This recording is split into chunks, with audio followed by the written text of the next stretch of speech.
வாக்கம். இன்னைக்கு நாம பார்க்க போறது ஒரு அசாதாரணமான கதைய. 8 வருஷத்துக்கு முன்னாடி ஆரம்பிச்ச ஒரு தர்ம பயணம் இன்னைக்கு பழங்கால அறிவையும் நவீன தொழில்நுட்பத்தையும் இணைக்கிற ஒரு பெரிய சக்தியா எப்படி உருவெடுத்திருக்குங்கிறத பத்தி தான்.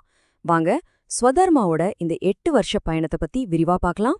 சரியா 8 வருஷத்துக்கு முன்னாடி 2018ல சித்திர மாசம் சுக்ல பக்ஷ சப்தமி அன்னைக்கு, அதாவது ஆன்மீக ரீதியா ரொம்ப முக்கியமான ஒரு நாள்ல தான் இந்த அமைப்பை நிறுவியிருக்கிறாங்க. இந்திய அறிவு அமைப்பை பாதுகாக்கணுங்கிற அவங்களோட அந்த அர்ப்பணிப்பு இன்னையோட 8 வருஷத்தை நிறைவு செய்யுது. ஆனா இந்த 8 வருஷ பயணம் ஒன்னும் பூ போட்ட பாதை இல்ல. அது நம்ம மனசுல ஒரு ஆழமான கேள்வியை எழுப்புது. ஒருத்தரோட மிகப்பெரிய டெக்னாலஜி கனவு மொத்தமா சிதைஞ்சு போனா, அந்த மாதிரி ஒரு சூழல்ல தர்மம் உண்மையிலே ஒரு வழிய காட்டுமா?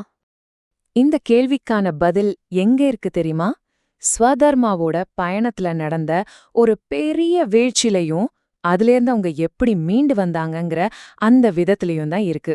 வாங்க அந்த பக்கத்தை கொஞ்சம் புரட்டி பார்ப்போம். 2022ல அவங்களோட ஒரு பெரிய கனவு ஒரு ஆப்பா உருவெடுக்குது. அதுதான் ஸ்வதர்ம ஆப் வெர்ஷன் 2.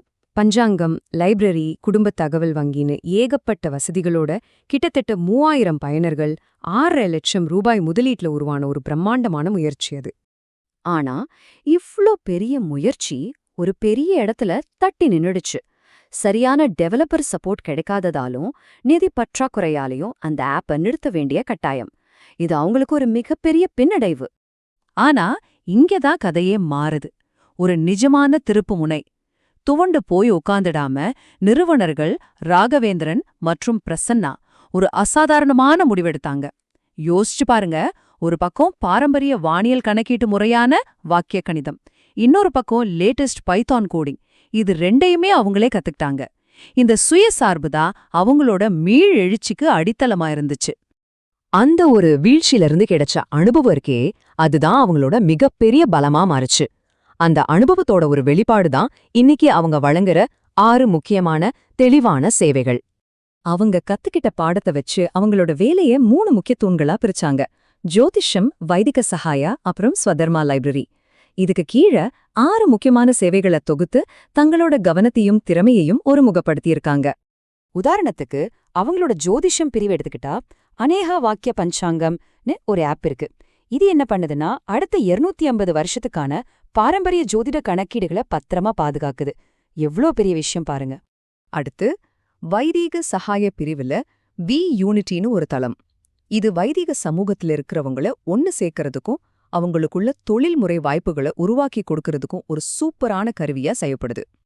அப்புறம் அவங்களோட ரொம்ப முக்கியமான ஒரு நோக்கம் ஸ்வதர்மா லைப்ரரி. சனாதன தர்மத்தோட அத்தனை விலை மதிக்க முடியாத நூல்களையும் ஒரே இடத்துல டிஜிட்டலா கொண்டு வர்ற ஒரு மகத்தான முயற்சி இது. இதன் மூலமா அறிவு எல்லாருக்கும் போய் சேருது. சரி, பாரம்பரியத்தை பாதுகாக்கிறது ஒரு பக்கம்தான், இன்னொரு பக்கம் டெக்னாலஜிலையும் இவங்க சும்மா இல்ல.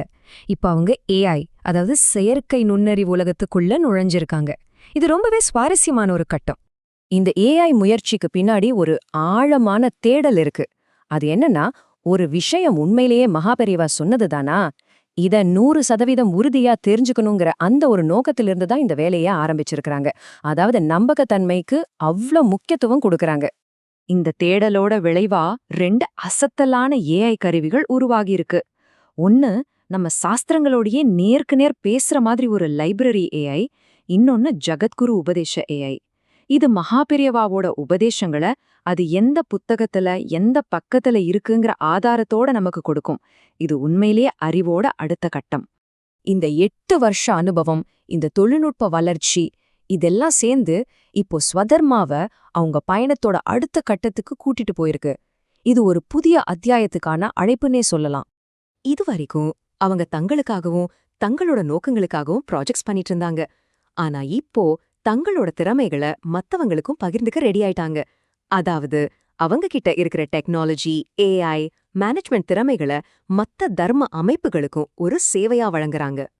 இதனால யாரெல்லாம் பயனடையலாம்னு பாத்தீங்கன்னா, தர்ம ஸ்தாபனங்கள், வேத பாடசாலைகள், மத்த மத அமைப்புகள், கலாச்சார நிறுவனங்கள், இப்படி பலரும் அவங்களோட தொழில்நுட்ப உதவியை நாடலாம். அப்போ ஆரம்பத்துல நம்ம கேட்டோமே ஒரு கேள்வி, ஒரு தொழில்நுட்ப கனவு சிதஞ்சா தர்மம் வழிகாட்டுமான்னு.